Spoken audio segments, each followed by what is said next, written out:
யூடியூப்பில் வீடியோ போட்டும் வியூஸே இல்லை. என்ன தான் பண்ணுறது? நானும் இதோட 5 வீடியோ பக்கம் போட்டேன், ஆனால் வியூஸ் இல்லை.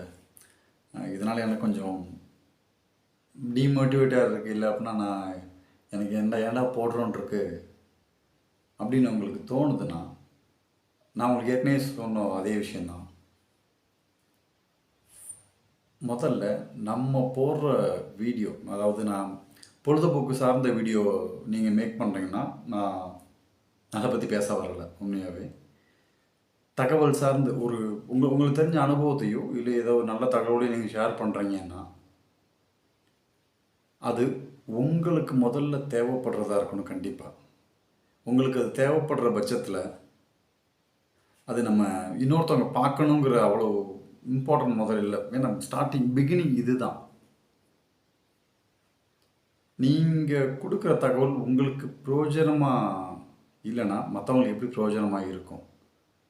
நீங்கள் போட்டிருக்க வீடியோவை நிஜமாக நீங்கள் விரும்பி பார்க்குறீங்களா?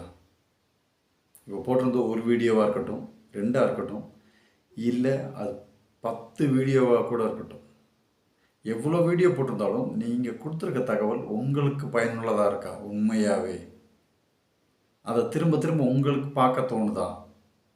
முழு கவனத்தோட, அதே ஆர்வத்தோட அப்படி உங்களுக்கு உண்மையாகவே பார்க்க தோணுதுன்னா, நீங்கள் அடுத்தடுத்து இம்ப்ரூவ் பண்ண வேண்டிய விஷயம் ஒன்று தம்ப்நெயிலாக இருக்கும், இல்லைன்னா டைட்டில்.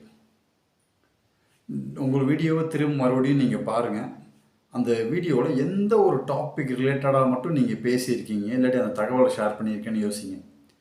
அந்த தகவலை அந்த வீடியோ பார்க்கக்கூடிய அந்த நபர், அந்த வியூவர், அந்த ஒரு வியூவர் என்ன வார்த்தையை போட்டு அவர் தேடுறாரு, என்ன கீவேர்டு அவர் யூஸ் பண்ணுறாருன்னு யோசிங்க. இப்போ நீங்கள் பார்த்துட்ருக்க இந்த வீடியோ வியூஸ் 0 வியூஸில் எப்படி ஹாப்பியாக மைண்ட் செட்டை வச்சுருக்குது? இல்லைன்னா அந்த நேச்சுரல் மைண்ட் செட்டை ஹாப்பியாக இருக்கணும்னா எந்த ஒரு மைண்ட் செட்டில் நீங்கள் வீடியோ மேக் பண்ணியிருக்கணுங்கிற பற்றின தான் இப்போ நான் வீடியோ பேசிகிட்ருக்கேன். இப்போ இதோட டைட்டில் என்னவாக இருக்கும்? இப்போ நீங்கள் பார்க்கும்போது டைட்டில் மைட் பி மாறி இருக்கலாம். இல்லைனா இப்போ என்ன டைட்டில் இப்போ நான் சூஸ் பண்ணியிருக்கேன்னா, right mind set to start YouTube. இதுதான் யூடியூபோட பிகினிங் மைண்ட் செட் என்னவாக இருக்கணும், ஒரு பிகினரோட மைண்ட் செட் எப்படி இருக்கணும், அதுதான். பிகினர்னால் ஸ்டார்ட் பண்ணாதவரை பற்றி பேசலை, ஸ்டார்ட் பண்ணி குறிப்பிட்ட வீடியோ 1லேருந்து 10 வீடியோஸ்குள்ளே போட்டுக்கலாட்டி சொற்பமான வீடியோ போட்டு வியூஸ் வராதவங்களுக்கு என்ன ஒரு மைண்ட் செட்டில் நம்ம இருக்கணும், அதை பற்றின வீடியோ தான். அப்படி நீங்கள் என்ன வீடியோ பேசியிருக்கீங்களோ அந்த வீடியோ முழுசாக கேளுங்க, ரசிங்க. நீங்கள் ரசிக்கிறது எந்த டாப்பிக்கில் வருது, எந்த ஒரு பிரச்சனைக்கு நீங்கள் சொல்யூஷன் அந்த வீடியோவில் கொடுத்துருக்கேன்னு பாருங்கள். அதை டைட்டிலாக வைங்க. தம்ப்நெயில் ரொம்பவே இம்பார்ட்டண்ட். யூடியூப்பில் எந்த அளவுக்கு தம்ப்நெயில் கரெக்டான வார்த்தை நீங்கள் யூஸ் பண்ணுறீங்களோ, அதாவது பார்க்கக்கூடிய நபருக்கு ஒரு எக்ஸ்ட்ரா ஆப்ஷன்னு சொல்லலாம். நம்ம டைட்டில் ரீட் பண்ணுறவர், ஓகே இது சம்மந்தமாக இந்த வீடியோ இவர் பேசியிருக்காரு அப்படிங்கிற டைட்டில் சொல்லும். தம்ப்நெயிலையும் நீங்கள் அவங்களோட எக்ஸ்ட்ரா பெனிஃபிட் அதை யூஸ் பண்ணலாம். நீங்கள் என்ன சொல்ல வரீங்க ஷார்ட்டாக சொல்லுங்கள். முடிஞ்ச அளவுக்கு 3-4 வார்த்தைக்குள்ளே உங்கள் வீடியோ என்ன சம்மந்தமானதுன்னு அதை அந்த 4 வார்த்தையில் கன்வே பண்ண ட்ரை பண்ணுங்கள். அந்த தம்ப்நெயிலில் தேவையில்லாத உங்களோட வீடியோவோட அந்த தன்மையை குறைக்கிற மாதிரி எந்த விஷயத்தையும் சேர்க்காதீங்க. இப்போது நீங்கள் என்ன சம்மந்தமாக அந்த தகவலை கொடுத்துறீங்களோ அந்த தகவலோட அந்த 4 வார்த்தைகள் இருக்கட்டும். டைரெக்டாக போல்டாக என்ன சொல்ல வரீங்கன்னு சிம்பிளாக அந்த தம்ப்நெயில் எக்ஸ்ப்ரெஸ் பண்ணுறதா இருக்கணும். உங்களுக்கு அது யூஸ் ஆயிருந்துச்சுன்னா கண்டிப்பாக அதுலேருந்து நீங்கள் அடுத்த கட்டத்துக்கு வந்திருப்பீங்க. இப்போ நான் இதுக்கு முன்னாடி போட்டிருந்த வீடியோஸ்லேயும் எனக்கு அடுத்த வீடியோ நான் மேக் பண்ணுறதுக்கு எனக்கு என்ன தேவைப்படுதோ அதை தான் நான் பேசியிருப்பேன். இப்போ நான் பேசியிருக்கிறது கூட நல்ல விதமாக 5 வியூஸ் போயிருக்கு. இப்போ இதுக்கு முன்னாடி போட்டிருந்த வீடியோ 5, அதுக்கு முன்னாடி 27 வியூஸ் போயிருக்கு.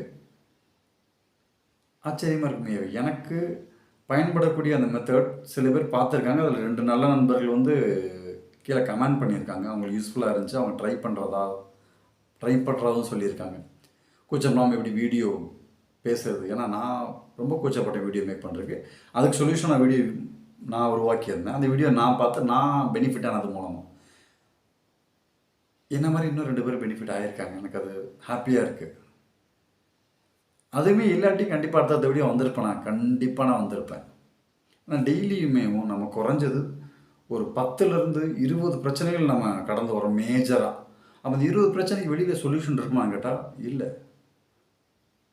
எக்ஸாக்டாக நம்மளுக்கு பொருந்துற மாதிரியே இருக்காது. அப்போ எனக்கு பொருந்துற மாதிரியே சொல்யூஷன்ஸ் நானே ஃபைன் பண்ணுறேன். அதை நான் வீடியோவாகவும் பண்ணுறேன். அதில் நான் அதுக்கு பின்னாடி இந்த வீடியோவுக்கு பின்னாடி இந்த யூடியூப் எதுவுமே இல்லாமல் ஒரு தனி மனுஷனாக நான் அதுலேருந்து கெயின் ஆகுறேன். அந்த கெய்னிங்கோட எக்ஸ்பீரியன்ஸ் தான் நான் ஷேர் பண்ணுறேன். அப்படி உங்களோட கெயினோட எக்ஸ்பீரியன்ஸ் தான் நீங்கள் ஷேர் பண்ணுறீங்கன்னா வியூஸ் இங்கே மேட்ரே இல்லை உண்மையாகவே. அப்புறம் எதுக்கு வீடியோ நான் யூடியூப்பில் போட நானே வச்சுப்பேனேன்? அப்படி கிடையாது. இந்த மெத்தடை நம்ம ஃபாலோ பண்ணி தான் நம்ம வீடியோ அப்லோட் பண்ணிகிட்ருக்கோம். அதுக்கு பின்னாடி இருக்க உண்மை எந்த ஒரு என்ன சொல்லணும்னா எந்த ஒரு எடிட்டிங் இல்லாமல் இதுதான் என் இயல்பு. இதை தான் நான் பேசுகிறேன். இதில் நான் சில வார்த்தைகள் தப்பாக பேசியிருக்கலாம், சில வார்த்தைகள் எனக்கு சம்மந்தமே இல்லை, சில வார்த்தைகள் லேக் ஆகிறதா கூட இருக்கலாம். ஆனால் இதுதான் நேச்சுரல். என்னோடய அனுபவம் இதுதான். இந்த 0 வியூஸை நான் எப்படி பார்க்குறேன், என்னோட வியூ இது தான். 0 வியூஸை பற்றி 0 வியூஸ் அங்கே இல்லை. நான் அதை 5 தடவைக்கு மேலே பார்த்தேன். அதில் தான் கெயின் ஆகிருப்பேன் என்னோடய வீடியோஸில். பின்ன எப்படி 0 வியூ ஆகும்? உங்கள் வீடியோவில் உங்களுக்கு ஒளிஞ்சிருக்க அந்த நீங்கள் கற்றுக்கூடிய விஷயத்தை நீங்கள் உணருங்க. அதுதான் இங்கே முதல் படி. இப்போது நீங்கள் அடுத்து ஏறப்போகிற முதல் படி இது. நீங்கள் எவ்வளோ தூரம் ஏறி வந்திருக்கீங்கன்னு எனக்கு தெரியாது. ஆனால் இதுக்கு முன்னாடி உங்களுக்கு எந்த வழியும் தெரியலன்னு யோசிக்கிறீங்களா? இதுக்கு முன்னாடி போக வேண்டியது இதுதான். மறுபடியும் சொல்கிறேன், நீங்கள் உங்களுக்கான வீடியோ உருவாக்குறீங்க. அதில் உங்களுக்கு தேவையான உங்களை வளர்ச்சி அடையக்கூடிய தகவலை நீங்கள் பகிர்ந்துக்கிறீங்க. உங்கள் வீடியோ மறுபடியும் நீங்கள் பார்க்குறீங்க. அதில் கண்டிப்பாக உங்களுக்கு பயன்படக்கூடிய நல்ல தகவல் நீங்கள் ஷேர் பண்ணியிருக்கீங்க அப்படின்னா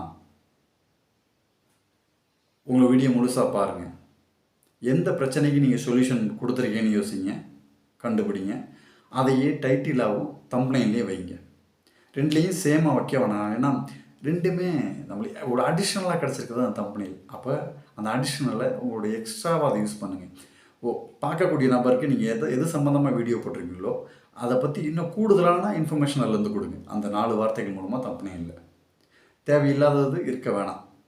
இல்லாட்டி உங்கள் வீடியோவோட அந்த வேல்யூ குறைக்கிற மாதிரி எந்த விஷயமும் தம்ப்நெயிலில் இருக்க வேணாம். டைட்டில் அதுக்கேற்ற மாதிரி அழகாக சூஸ் பண்ண முடிஞ்ச அளவுக்கு ஷார்ட்டாகவே சூஸ் பண்ணுங்கள். ஒரு 5-6 வார்த்தைகளுக்குள்ளே டைட்டில் இருந்தாலும் ரொம்ப நல்லது.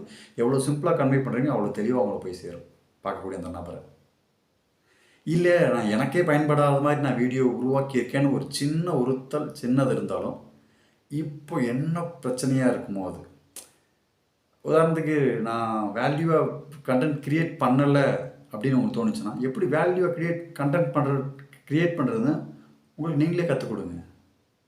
அதை வீடியோவை மாற்றுங்க. அப்படி நீங்கள் ஏதாவது வீடியோ நீங்கள் பண்ணியிருந்தீங்கன்னா அதை கீழே கமெண்ட்டில் அந்த வீடியோவோட லிங்க் கொடுங்க. கண்டிப்பாக நான் பார்க்குறேன். உங்கள் கூட சேர்ந்து நானும் அதுக்காக சந்தோஷப்படுவேன். Love you.